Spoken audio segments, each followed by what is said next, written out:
Hi, this is JP Morgan with the Slanted Lens. We live in Los Angeles. We love Los Angeles so because of the movie business and the access we have to everything in Hollywood, kind of a support system that we have here that strengthens our work and gives us options that we couldn't get anywhere else in the world. So welcome to the Slanted Lens.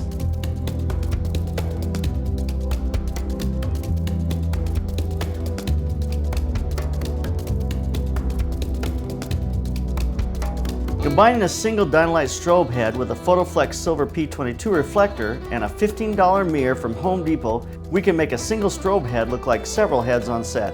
Today we're going to take a look at advanced lighting with a single head.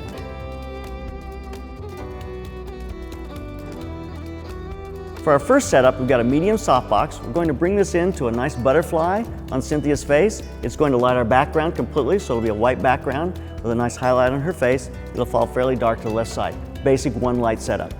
But from here we're going to move into a nice rim light that we're going to add with a silver reflector. Here's our first shot. This is a single head with a medium softbox. The head is pointed straight at the talent. This is going to be our starting point as we begin to modify this setup and make it a little more complicated. We turned our box slightly away from the background to create a darker background. We'll add a silver reflector from camera right to open up the side of her face and to separate her from the background. Here's our image with the silver reflector. This is a very open look, but our background stays very dark. A silver reflector needs very little light to be useful. You can modify a silver reflector just like any light. You can cover it with cloth to make the reflection a little smaller. You can put diffusion in front of it to make it even a little softer. So reflectors are just another light source you can modify and work with. As we turn the light box away from the talent, it reduces the light on her face and increases the light on the reflector. If I open up a half a stop, I will open up the shadows and reduce the light ratio. The shadows become brighter, which makes the light ratio closer. One of my favorite tools on set is a mirror. It's not a super duper lighting tool that you buy from some camera store. It's just a $15 mirror from Home Depot. A mirror needs less light than a silver reflector, but creates a very sharp pattern. Here we have a softbox on her face and the mirror reflecting a shape onto the background. We can cut paper to change that shape, to modify it in any way we want, but it makes a very sharp, hard light. We now open up our shadows with a silver reflector on camera right, and we now have an interesting portrait. Our single light lights her face, the mirror gives us a shape on the background, and our silver reflector opens up her face. This is a strong two-light portrait with a silver reflector fill. It's important to meter the shadow side of the face and decide how close we want to have the fill light. Having the fill light one stop darker than the key side of the face is a nice open look. I sometimes prefer to have the shadow side of the face 2 stops darker. It adds just a little more mood. We're now going to move our softbox behind the talent to create a rim light. This rims her body very nicely. We've moved the softbox from the key light position to a rim light position. We're now going to move our mirror into place as the key light. The mirror reflects the rim light back into her face and creates a 2-light portrait. If we now tilt the mirror up, it creates more mood in the image and takes some of the light off from her body. This becomes a variation on our 2-light setup. From here we're going to build a 4-light setup. We have our rim and our mirror is a key that we've tilted up to take some of the light off from her body. We're now going to move forward to add 2 more light sources. By adding a mirror on the camera right side to give us a nice rim on her arm, we create a nice 3-light setup. This rim separates her arm from the background and opens up her left shoulder. If I now tilt the softbox up, it will cut the unwanted light off from her white dress. This keeps the emphasis on her face and not on the white dress. We'll now add our silver reflector on the background. This now completes our 4-light setup as we add that silver reflector on the background. Here's our lighting build-up using first a Dynalite strobe head, then adding a mirror for a key light, then a mirror as a second rim, then a silver reflector to light the background. We're now going to move our softbox overhead from behind as a double rim or as an overhead backlight. The first light rims all of her hair and shoulders and does not favor one side. We now add the mirror as the key light. This becomes a simple 2-light setup. We won't take the time to add the rim for the camera right on her arm or the silver on the background, but this could easily be done and build this into a 4-light setup. Let's move on to another single light setup. We'll move the softbox above the camera, directed right at the talent, creating a very nice butterfly light on her face. Here's the first image. It's pretty bright, could be a really nice single light image itself, but we're looking to do something just a little different. We're going to cover this entire light with a piece of foam core. This allows the light to bounce around the foam core and create an open fill, but a darker background. Here's that open shadow from the foam core. Now on the camera left side, we're going to add a silver reflector to rim her from behind. The foam core does not block the light that hits the silver reflector. A light is going around the foam core, hitting the reflector and giving us a nice rim on her body. We're now going to add a silver reflector from the camera right side as well to rim her on that right side. This gives us a double rim, but there's kind of a dark area on her face.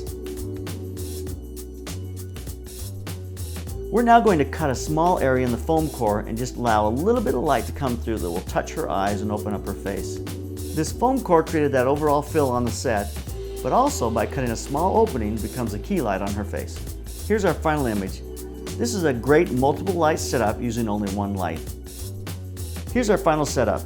We block the light off her face with the foam core. We add a silver reflector on left for a rim. We add a silver reflector on her right for a rim. We cut a hole in the foam core to give us a little bit of light on her face. A 4-light setup. I hope you found this advanced look at a single light setup helpful. It's important to remember that hard light from mirrors and silver reflectors become almost as powerful as a main light source and can create multiple light sources from a single light. A $15 mirror from Home Depot is a great investment. You remember, you can remodify them, you can put diffusion in front of them to soften them, you can put paper over them to cut down the size.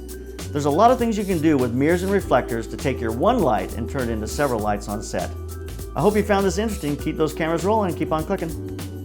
Our gear giveaway this month is a great package. We have spider holster rigs that you can win by going to theslantedlens.com and sign up. There's several different ways to sign up. These are great for sports photography. You can have your camera right at your hip.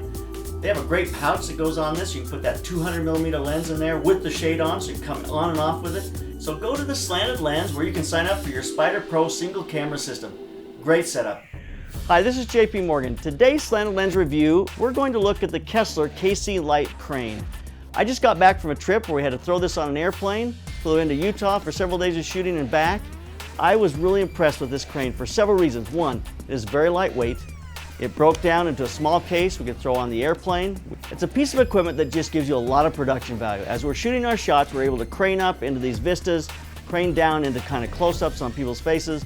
I just love the fact of using a crane, a simple crane like this we can travel with and get into a location and work quickly with.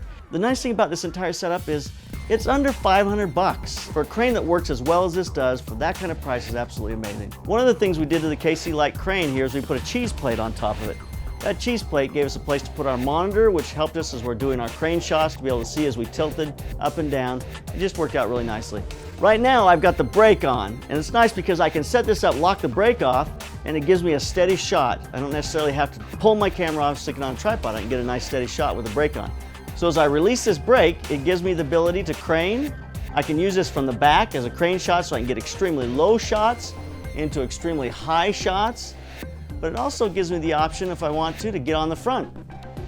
I can come up front here, and I can work this as a jib arm and be able to work it, and it really makes for a nice piece of equipment. So it's a Kessler KC Lite. It really works out for a quick, low cost, easy to travel with piece of equipment.